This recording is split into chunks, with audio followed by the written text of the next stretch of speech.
Olá a todos, meu nome é Marina e hoje a gente vai fazer uma apresentação sobre avaliação psicológica e ética profissional para a professora Regidalva.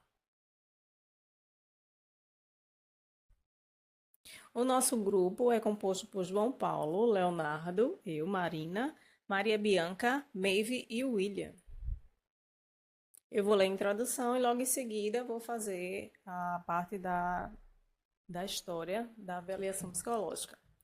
O presente trabalho visa discutir a importância da avaliação psicológica como uma ferramenta essencial para o diagnóstico e intervenção, destacando os princípios éticos que protegem a integridade do processo e os direitos dos avaliados. Este trabalho propõe-se a explorar o desenvolvimento histórico e os desafios éticos dessa prática. A avaliação psicológica, dentro da história, né, e evolução da avaliação psicológica, começou com as primeiras tentativas de medir a mente humana e evoluir até sofisticados métodos os quais a gente conhece hoje. Desde os testes da inteligência de Binet-Simon até os modernos métodos de psicometria, essa trajetória reflete o avanço científico e o aperfeiçoamento dos instrumentos avaliativos. E aí, dentro da história, né, que a gente estudou, graças a esses franceses, né, psicólogos franceses, Simons e Binet, em 1905, os primeiros testes psicológicos foram iniciados focados na aprendizagem de crianças. Posteriormente, os métodos, né, esses testes foram intensificados nos Estados Unidos para recrutamento de soldados. E nas décadas seguintes, os testes Rorschach e Minnesota começaram a ser aplicados para avaliar traços emocionais e de personalidade. Enfim, ao longo dos séculos, as avaliações psicológicas começaram a se desenvolver e revolucionaram esse campo, né, tecnológico na psicologia. E aí eu encerro minha fala e passo para o meu colega Leonardo. Boa noite, aqui é Leonardo. Eu vou falar sobre os métodos e técnicas de avaliação psicológica. Para falarmos sobre os métodos, temos primeiramente que fazer referência a duas resoluções do Conselho Federal de Psicologia, que são a resolução 006 de 2019, que vai nos orientar sobre a elaboração de documentos escritos pelo psicólogo, e a resolução 009 de 2018, que vai falar sobre os métodos que devemos utilizar. Sempre devemos estar atentos à questão das resoluções, porque, em geral, algumas resoluções fazem menção a outras. Bem, quando falamos sobre os métodos que têm que ser utilizados para elaborar o conteúdo do lado psicológico, vamos falar dos métodos que são fundamentais, ou seja, eles são obrigatórios na utilização pelo psicólogo para construir o material do laudo. Também temos métodos considerados complementares pelo Conselho Federal. Bom, como método fundamental, vamos utilizar métodos científicos regulamentados pelo Conselho de Psicologia. Um exemplo dele seria a entrevista. A entrevista é considerada uma técnica fundamental porque, através dela, nós podemos utilizá-la como coleta de dados. Essas entrevistas podem ser abertas, fechadas ou por anamnese. Outro método também fundamental para aplicação pode ser a aplicação de testes com objetivos, escala ou inventário.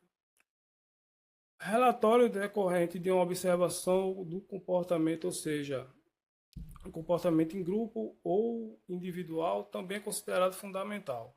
Eles podem ser utilizados de forma isolada ou em conjunto, de acordo com o objetivo. Existem também métodos complementares, por exemplo, um laudo feito por outro profissional que pode ser utilizado caso o profissional assim deseje. Eles também são considerados como pelo conselho.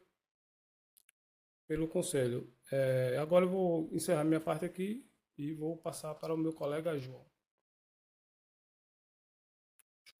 Olá, boa noite. João Paulo aqui falando. Eu vou falar um pouquinho sobre os princípios éticos na avaliação psicológica. Os princípios éticos fundamentam a prática na avaliação psicológica, com foco na confidencialidade, responsabilidade e dignidade humana. O Código de Ética do Psicólogo regula a aplicação de instrumentos e a comunicação dos resultados, assegurando que o processo seja conduzido de forma justa e respeitosa. O Código de Ética tem algumas diretrizes que direcionam os psicólogos, porque senão ia acabar que cada um ia fazer da sua forma. Uma das diretrizes é garantir que haja confidencialidade entre o paciente, o cliente e o psicólogo, obviamente, e também que haja, além da confidencialidade, também o psicólogo tem que ter perícia para executar esses testes, porque, por exemplo, quando nós terminarmos o curso, vamos ser psicólogos generalistas. Para aplicar alguns testes, nós temos que ter algumas especializações, temos que ser especialistas na área para poder aplicar o teste, para que ele seja, para que entreguemos um resultado, com que o psicólogo entregue resultados fidedignos, tem que estar com essa conformidade. Eu passo a falar agora para Maria Bianca. Boa noite, meu nome é Maria Bianca. Eu vou falar sobre as normas do Código de Ética na avaliação psicológica.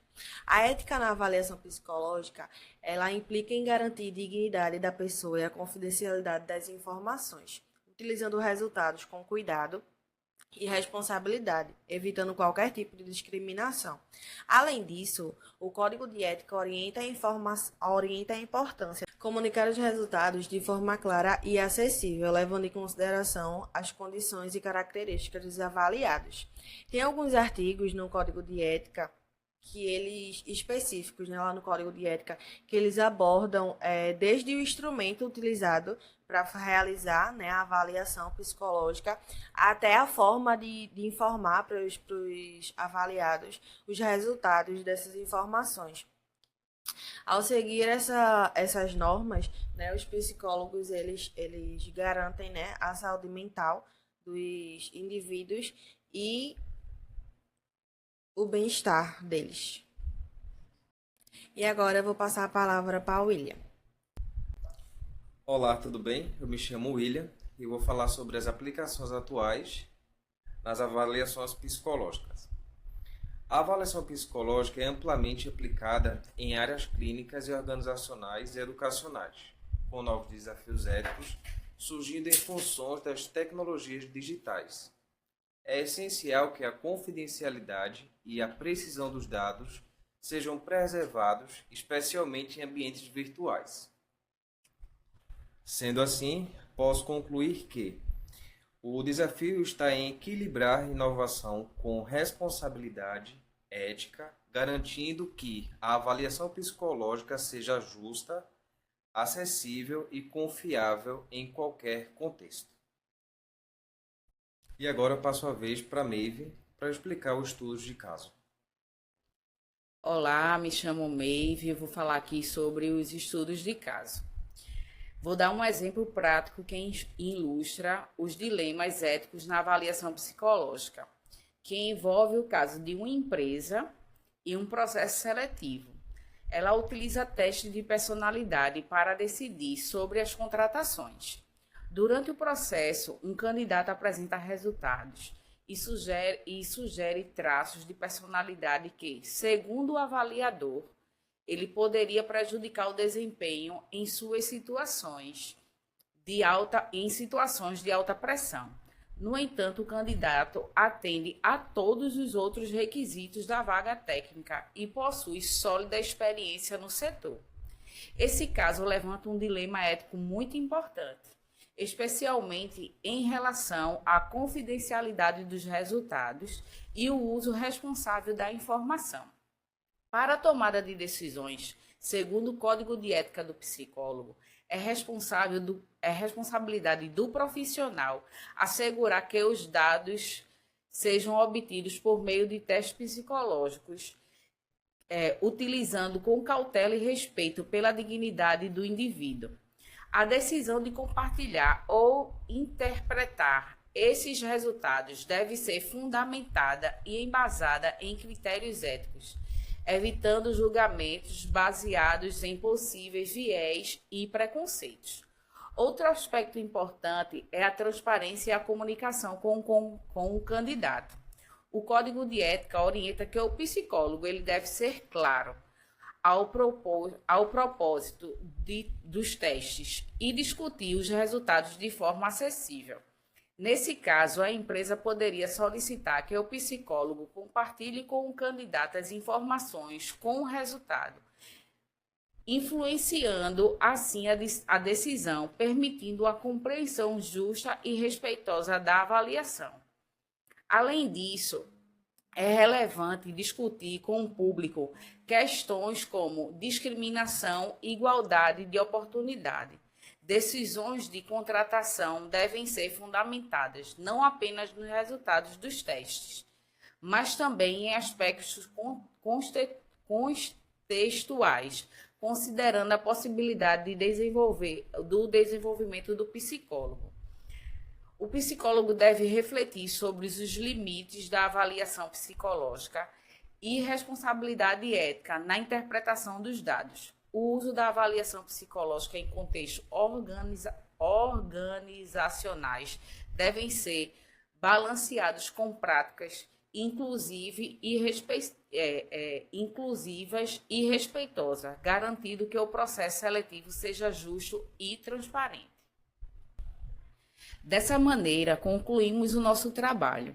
A ética é essencial para garantir a validade e a integridade das avaliações psicológicas, protegendo os avaliados e promovendo justiça e respeito.